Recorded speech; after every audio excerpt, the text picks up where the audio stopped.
Hello friends, welcome to Mouni cine updates. So இந்த சீரியலை பார்க்கும்போது ஒரு காலத்தில் விரும்பி பார்த்த ஒரு சீரியல் இப்போ இதுக்கு இல்லையாடா ஒரு எண்டு இந்த ட்ராக்குக்கு அப்படின்ற மாதிரி ஒரு ஃபீல் ஆச்சு. என்ன அப்படின்னு பார்த்தீங்கன்னா, கதையே இல்லாமல் சுற்றி வேறு ஏதோ எடுத்துகிட்டு இருக்காங்க அப்படின்ற மாதிரி இருந்துச்சு. சம்மந்தமே இல்லாமல் ஒரு பாட்டி கொண்டு வந்து பாட்டிக்கு வந்து அந்த பேர் என்ன 100வது திருமண விழா கொண்டாடுறது அப்படின்னு சொல்லி ஏதோ கொண்டு போயிட்டு இருக்காங்க. ஆனால் முக்கியமான ட்ராக்கு ரிவியூலே பண்ண மாட்டாங்க. நேற்றுக்கு எபிசோட கூட வந்து மாற்ற மாதிரி வச்சுருந்தாங்க ரோஹிணியை.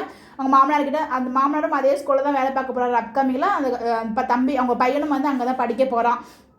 கிறிஷ் அப்படின்னு தெரிய வருது இதுலேருந்து இன்றைக்கி பார்க்கும்போது. ஆனால் என்னதான் நடந்தாலும் எல்லாரும் மாட்டுறாங்க, இவங்க மட்டும் மாட்ட மாட்டுறாங்க. ஸோ இதில் வந்து பார்த்தீங்கன்னா, அந்த வீடியோவை ஃபோனை வந்து எடுத்திருப்பாங்க இல்லையா, இவங்க அதை சொல்லுவாங்கல்ல, நம்ம என்ன பண்ணுறோமோ அதான் நமக்கு திருப்பி நடக்கும் அப்படின்னு சொல்லிட்டு இந்த விஷயத்தில் ரோகிணிக்கு அதான் நடந்துச்சு. அவங்க தான் ஃபோன் எடுத்து போய் கொடுப்பாங்க.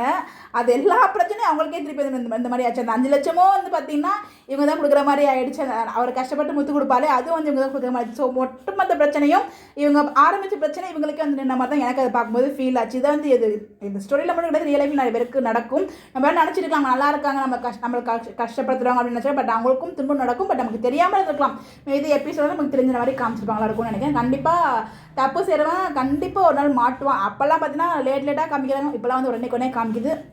அச்சோ, எதையோ சொல்கிறதுக்கு பதில் என்னென்னமோ சொல்லிட்டு இருக்கேன் நினைக்கிறேன். என்ன சொல்ல வந்தேன்னா, எல்லா ட்ராக்குக்குமான ட்ரூத்மே ரிவீல் பண்ணிட்டு இருக்காங்களே தவிர, ஆனால் அந்த ரோகிணியோட ட்ராக் ரிவ்யூ அவ்வளோ சீக்கிரம் ஓப்பனே பண்ண மாட்டாங்க அப்படின்ற மாதிரி தான் இருக்குது. எல்லாமே அவங்கள மாற்ற மாதிரி கொண்டு வந்து ஒரு ப்ரொமோவை ஒரு சீனை முடிக்கிறாங்க. அடுத்த நாள் ப்ரிவியூமே காமிக்காம பில்டப் கொடுக்குற மாதிரி. பட் அது நமக்கே தெரிஞ்சது அங்கே பதத்து போன புஸ்வான மாதிரி தான், அங்கே ஒன்றும் நடக்க போகிறதில்ல அப்படின்ட்டு. அதே மாதிரி இன்றைக்கி எபிசோட்லையும் பார்த்தீங்கன்னா, அதாவது முத்துவோட ஃபோன் அவங்க கிட்ட இருக்க மாதிரி பார்க்குறாங்க. பட் வந்து முத்து மீனாக பார்க்க மாட்டாங்க. அது நமக்கு தெரிஞ்ச விஷயம் தானே.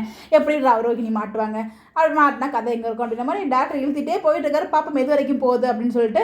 இதை பற்றி உங்களோட கருத்துக்கள் மறக்காம கமெண்ட் சொல்லுங்க. பட் அவங்களோட ஆக்டிங் வைஸ் ரொம்ப சூப்பராக பண்ணிட்டு இருக்காங்க. ஓவராலாக எல்லாருமே ஆக்டிங் வைஸ் ரொம்ப நல்லா பண்ணிட்டு இருக்காங்க. பட் இருந்தாலும் ட்ராக் கொஞ்சம் மாற்றணும், கொஞ்சம் சுறுசுறுப்பாக கொண்டு போகணும் அப்படின்ற மாதிரி எனக்கு தோணுது. உங்களுக்கு என்ன சொல்லி கமெண்ட் பண்ணுங்க. அப்கமிங்கில் பாட்டோட பர்த்டேவுமே இருக்குது, அதை பற்றி நான் அப்டேட்மே எனக்கு கொடுத்துருக்கேன். உங்களுடைய கருத்துக்கள் கமெண்ட் பண்ணுங்கள்.